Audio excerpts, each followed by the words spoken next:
In the book of Genesis, the origin of many languages in the world is explained as follows. Once, people on the land spoke one language, and they started building the Tower of Babel to reach heaven.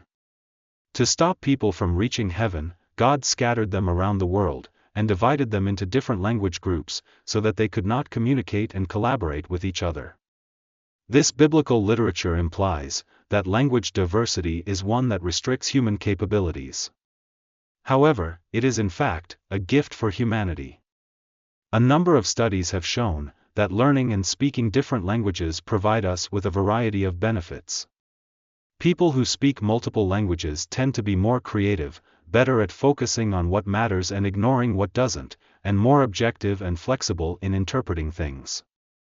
Also, multilingualism delays Alzheimer's and other types of dementia by around 5 years. With the rapid developments of machine translation and generative AI, values of language skills themselves might have declined. However, the real gift from acquiring another language derives from the process of learning it, rather than the end result of getting fluent in it. What are the values of learning languages? Until recently, speaking multiple languages has been the norm for humanity. It is generally estimated that humankind acquired languages at least around 100,000 years ago, while the arrival of agriculture and city-states dates back to only about 10,000 and 5,000 years ago, respectively.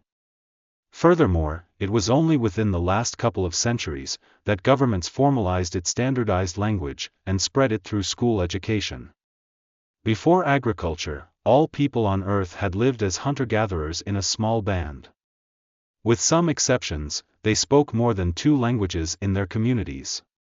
In fact, we can still find people living in a traditional lifestyle in Papua New Guinea, Africa, and South America, and anthropologists report that they speak multiple languages within their communities. For the majority of Homo sapiens, it had been common to learn and speak more than 2 languages. During the 20th century, there were some studies suggesting that bilingual children suffered linguistic disadvantages compared to monolingual children. However, most of these views have been debunked, as they were based on flawed studies, such as biased sampling of the subjects. Today, the majority of research supports the benefits of multilingualism, rather than its disadvantages. Given the fact that monolingualism is a very recent phenomenon in human history, it is no wonder that speaking multiple languages is beneficial for us.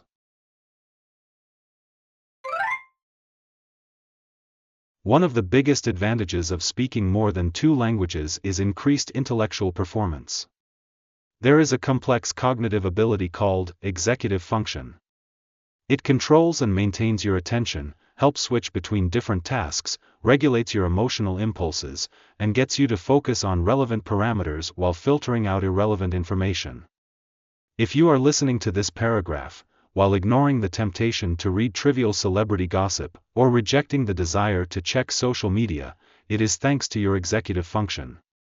It plays an important role in your success in business, your studies, and your social life.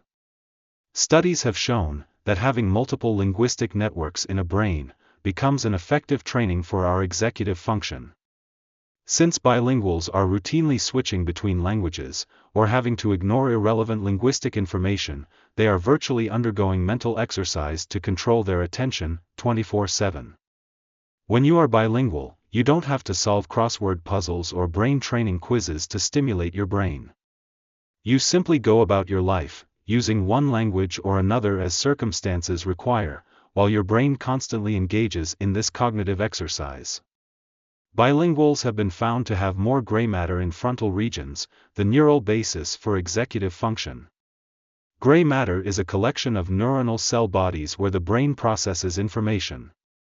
Just as exercise can change our bodies, learning and using another language can change the physical structures of our brain.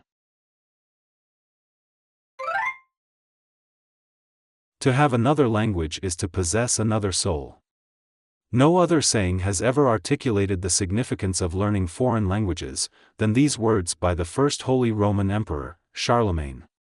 A language is a lens through which we see the world, and getting another lens certainly broadens your perspective. One of the profound realizations from learning a second language will be that vocabulary in one language does not correspond with another at all. For example, an English verb wear seems interchangeable with a Japanese verb kiru. However, they are barely common to each other. We can wear almost anything from t-shirts to hats, and even accessories and makeup, while the Japanese word kiru can only be used for clothes on the upper half of the body. The essence of vocabulary is not about what a certain word means. Rather, it is about the border between what it includes and what it doesn't, and languages dramatically differ in how they draw these boundaries. What belongs to the same category in one language is divided into different categories in another language. In other words, different languages have different systems to comprehend the world. Languages also determine what we pay attention to. For example, the Australian Aboriginal language Gugu Yimithir doesn't have words meaning right and left. Instead, everything is described in cardinal directions: north, south, east, and west.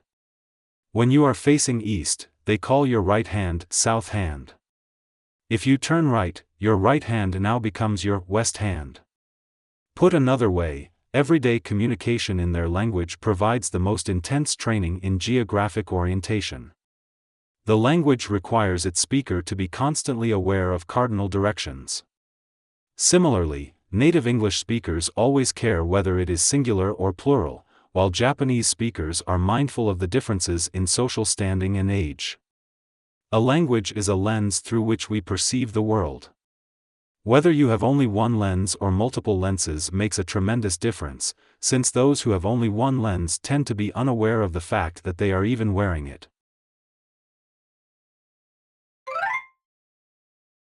Even if you are going to live your entire life in your first language environment, learning another language is immensely beneficial.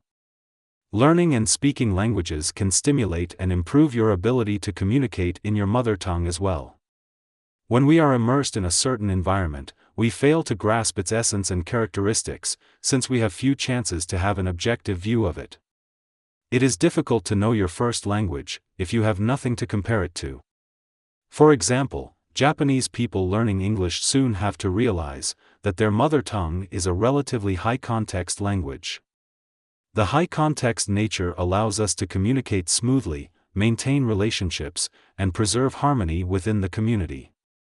However, in business or academic settings, we are usually required to communicate precisely in a low-context mode, leaving no room for unintended interpretations.